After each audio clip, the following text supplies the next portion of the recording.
যাওয়ার জন্য এখন কি হবে ঠিক জানি না। তো বাপের বাড়ি যাওয়ার জন্য এখন রেডি হব। তো এখন দিদা আসেনি, দিদা এলেই তারপর বেরিয়ে যাব। তো এখন আমি এতটাই গলাটা ধরে গেছে কারণ আমার প্রচণ্ড ঠান্ডা লেগে গেছে। তোমরা আমার গলা শুনেই বুঝতে পেরেছো। তো তোমাদেরকে জিজ্ঞেস করা হয়নি তোমরা কেমন আছো। তো কেমন আছো বন্ধুরা, আশা করবো অনেক অনেক তোমরা ভালো আছো। সকাল থেকেই কাজ করছিলাম, সবাই স্নান করে এসেছি, এখন কিছুই করিনি। ঠাকুর ঘরে এখনও পুজোর কাজও কিছুই করিনি। তোমার দাদাভাই চলে গেছে, বাজারে পাঠিয়ে দিয়েছি, যেহেতু তোমার দাদাভাইয়ের আজকে বিশ্বকর্মা পুজোতে ঘরে তো পুজো দিতে হবে, সেই কারণেই বাপের বাড়ি একদিন পরেই ভিডিওটা আপলোড দিয়েছি। তাও কী করবো বলো, কারণ আমাদের বাপের বাড়িতে যেহেতু নেট কানেকশান নেই, সেই কারণে আগে থাকতেই ঘরে থাকতে ভিডিওটা এডিট করা হয়নি, বাপের বাড়ি এসেই ভিডিওটা এডিট করা হয়েছে। সেই কারণে বিশ্বকর্মা পুজোতে তো আমি ভয়েসটা দিচ্ছি এমনভাবে আমার নিজেকে কেমন লাগছে, কারণ আমি কথাটা বলছি ভীষণভাবে আমার নিজের খাদা মতো কথাটা লাগছে। তো তোমার দাদাভাইকে ফুলমালা আর পুজোর কিছু বাজার ছিল সেগুলোই আনতে বলেছিলাম, তো এখনও আসেনিও। আর পুজোর ওর কালকের যেহেতু ওর যে গাড়িপত্র ধুতে হয় সেগুলোই করে নিচ্ছি, কারণ আজকে সময় পাবো না, কারণ ঘরে পুজো দিতে আর বাপের বাড়ি আজকে যাওয়ার কথা আছে। তো চলো এখন কি হবে আমি সঠিক এখনও জানি না।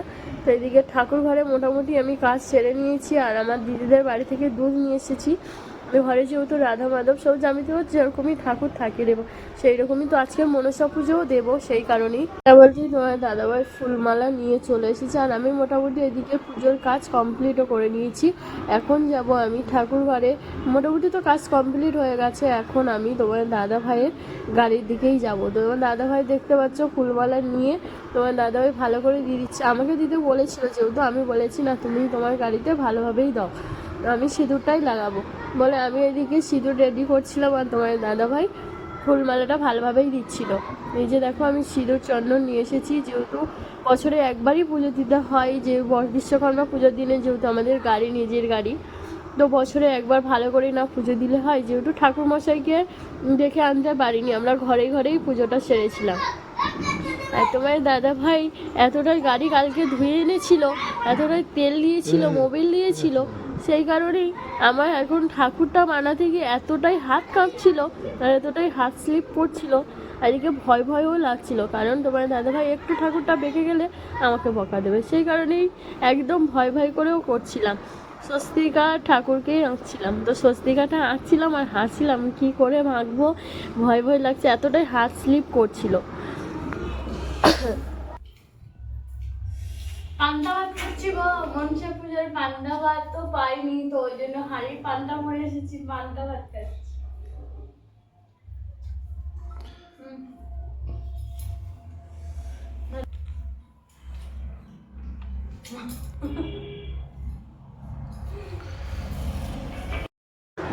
তো বাপের বাড়ি যাওয়ার জন্য রেডি হচ্ছি, আলতা যেহেতু পরছি অনেকদিন পরই আলতাটা পরছি, তো ডিজাইন করে পরছি, তো মানুষ যে বেঁকেই যাচ্ছে। আর আমার ক্যামেরাম্যানটা হচ্ছে আমাদের বড় বাবু, আমার ক্যামেরা ধরেছিল। আর এখন সেজেগুজে বলে না, সেজেগুজে রইলাম বসে, যা হলো না চবড়ার দোষে, সেই অবস্থায় আমার, কারণ আমি সেজেগুজেই আছি। এখন ফাইনালি আমার যাওয়া হবে কি না আমি ঠিক জানি না, কারণ দিদা এখনও পর্যন্ত আসেনি। আমি রেডি হচ্ছিলাম আলতা টালতা পরে, লের পালিশ যেগুলো পরতে হয়, যেগুলো সাজতে হয়, তো আমি বেশি মেকআপও পছন্দ করি না, হালকা একটু রং সিঁদুর আলতা প্যাস এইটুকুই আমার সাজগোজ, আর বেশি আমি মেকআপ কি অন্য কিছু আদৌ কিছুই করি না। আর এখন আমি ফাইনালি কী করবো আমি ভাবছি, টেনশানও হচ্ছে, ওই জন্য কোনো কথাই বলছি না, হ্যাঁ শুধু আলতেই পড়ে যাচ্ছি। আর আমাদের কচিবাবু আমাকে বলছে মা কিছু বলো না, আমি বলছি কী বলবো, চুপ কর না, কারণ আমার এদিকে রাগও হচ্ছে, কারণ এখনও পর্যন্ত দিদা আসেনি। তো চলো এখন ফাইনালি কি হবে জানি। বাপের বাড়ি টেনশানে চোখে ঘুম নেই, সারা রাত ঘুমায়নি, কারণ দিদার যেহেতু শরীর খারাপ বারবার ডাকছিল, আমার এতটাই ঠান্ডা লেগে গেছে নাকে থেকে সর্দি আসছে। আর আমি আলতা টালতা সব কিছুই দেখো পরে নিয়েছি, তো কেমন লাগছে বলো। আলতার পার ডিজাইনটা আজকে অন্যরকমই করেছি, এই যে দেখো, না তো বুঝতে পারছো না, দিদা এলেই বেরিয়ে যাব। আর তোমার দাদা ভাই তো নো টেনশানে পান্তা ভাত খেয়েই ঘুম দিচ্ছে। আর আমার বাপের বাড়ি তোমরা সব মেয়েরাই জানি, যখন বাপের বাড়ি যাওয়ার কথা হয় কারোর চোখে ঘুম থাকে না, তাড়াতাড়ি তখন কাজ সারা হয়ে যায়, বা সংসারে যাবতীয় কাজ ঝটপট সারা হয়ে যায়। তো বাপের বাড়ি যাওয়ার হুড়িতে সেই রকমই আমারটা হয়েছে। তো আমি এখনও যেতে পারছি না। আর তোমার দাদা ভাই বস বাড়ি ঘুম দিচ্ছে, অন্ধকার দেখো। দেখো পান্তা ভাতকে ঘুমাচ্ছি আর আমাদের চোখে ঘুম নেই, শুধু ঘুম ঘুম ঘুম।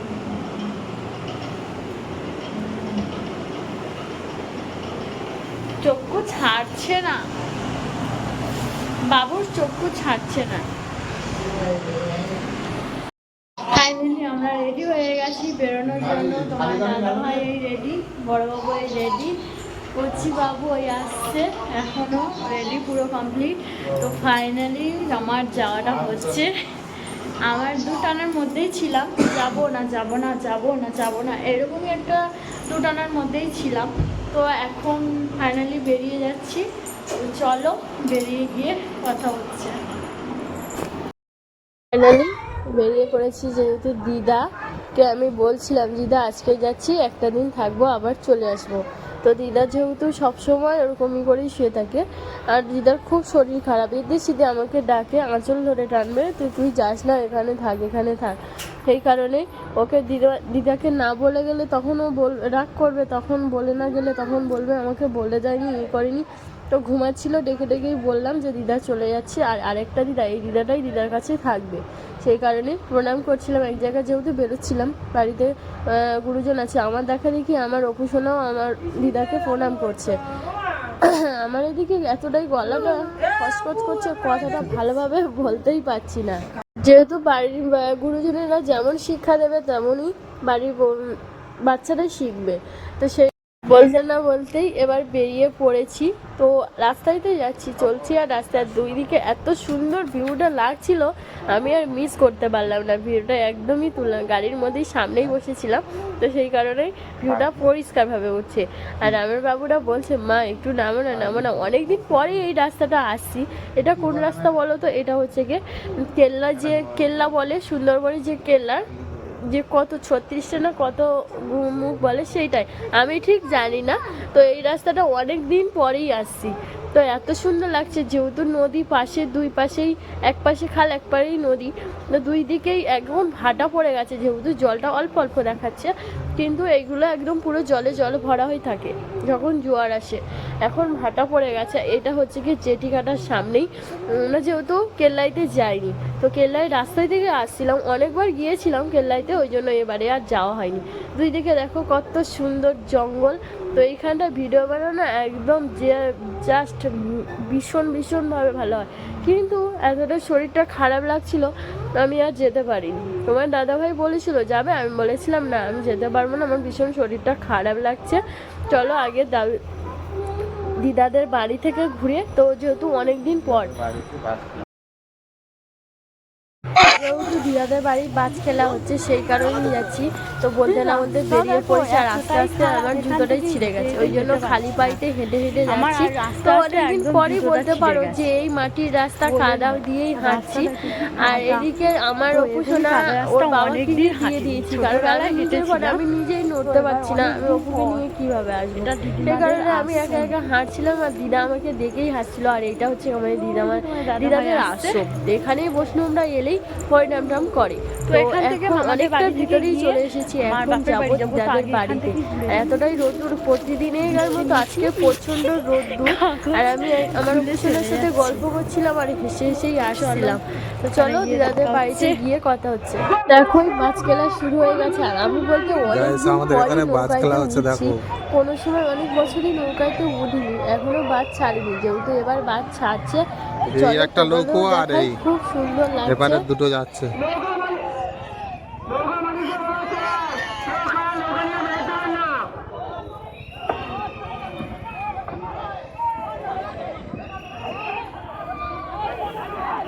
এখানে দুটো আছে, এখানে দুটো।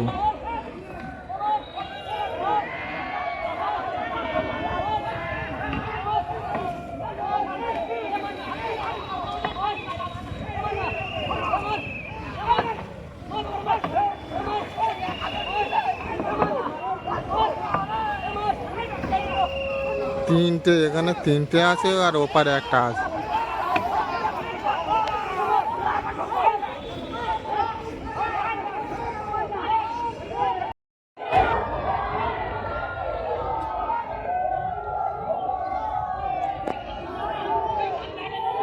এই কালো লোকটা তখন পিছে ছিল, কালো উঠে গেল। এটা পিছে ছিল তখন।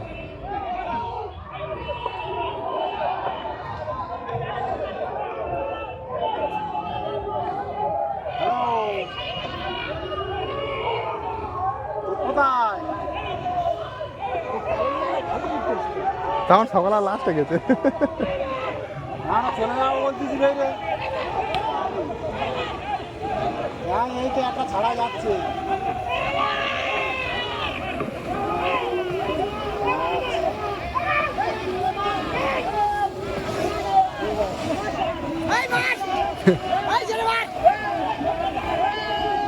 এটা কোন মানুষ ছিল? ওদের দম হয়ে গেছে, মানে এই গালাটা দম হয়ে গেছে।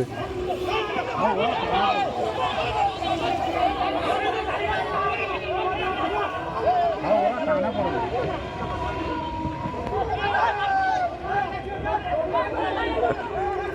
সব গায়ে গায়ে ঠেকে গেছে।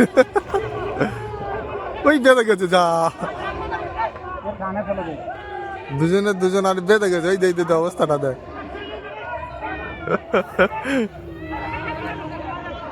টানে পড়লে আর উঠতে পারবে না। ও ওই কি বিশাল টানে পড়বে, বুঝলি?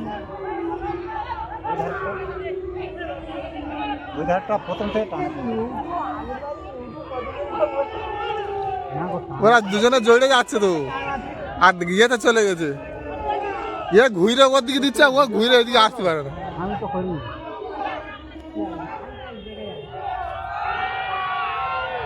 ও ভিতরে টানে এ দুজনে গুলোচ্ছে। হ্যাঁ, ওরা দুজনে টানে গুলে গেছে। মায়ের বাড়িতে চলে এসেছি, অনেকদিন পরে এসেছি। কি এতটাই আনন্দ লাগছে আমার, তো বলার কথা নয়, তোমাদের বলেও বোঝাতে পারবো না। তোমার দাদাভাই এসে এখনও চেঞ্জ করেনি, আমিও চেঞ্জ করিনি। আর মা এতদিন পরে নাতিকে পেয়েছে, সেই কারণে সেই আনন্দে নাতির জামা প্যান্ট খুলছে। আর এদিকে আমরাও চেঞ্জ করে নিয়েছি, এখন চেঞ্জ করে নিয়ে এখন যাব বৌদিদের বাড়িতে। তো চলো, ফাইনালি শাড়িটা চেঞ্জ করে বৌদিদের বাড়িতে চলে এসেছি। আর দাদা ওই যে সে আছে দাদা, আর তোমার দাদা ভাই ওখানেই গল্প করছিল। আর আমি বৌদিকে বলছিলাম বৌদি কিছুই আনতে হবে না, আমার এমনিতে শরীরটা খারাপ, কিছুই ভালো লাগছে না। বৌদি না আমার কথাই শুনে বৌদি চলে গেছে ফল মিষ্টি, আন্নাপুরে যা রান্না হয়েছে সেইগুলোই আনতে গেছে। আমি বৌদি ওই যে দেখো খাচ্ছে, আমি যে বারণ করছি তবুও শুনছে না। আর বৌদির রান্নাঘর ভাঙা রান্নাঘর বলে আমাকে বলছে যে তুই আমার ভাঙা রান্নাঘরে ভিডিও বানাচ্ছিস। আর আমি যে ভাঙা রান্নাঘর তো কী হয়েছে, ভাঙা তো আমার বাপের বাড়িও, কারণ মায়ের বাড়ি যখন ছিলাম তখন আমার বাপেদেরও এরকম মাটির ঘরই ছিল। তো চলো বন্ধুরা, আজকের ভিডিওটা এখানেই শেষ করছি। ভিডিওটা ভালো লাগলে অবশ্যই সবাই একটু লাইক শেয়ার কমেন্ট ও প্লিজ সাবস্ক্রাইব করে দিও। নতুন ব্লগে তোমাদের সাথে আবার দেখা হচ্ছে, নতুন কোনো ধামাকা প্ল্যান নিয়ে, নতুন কোনো ব্লগ নিয়ে তোমাদের সাথে আবার দেখা হচ্ছে। সবাই ভালো থেকো আর সুস্থ থেকো, সবাইকে বাই বাই, গুড নাইট।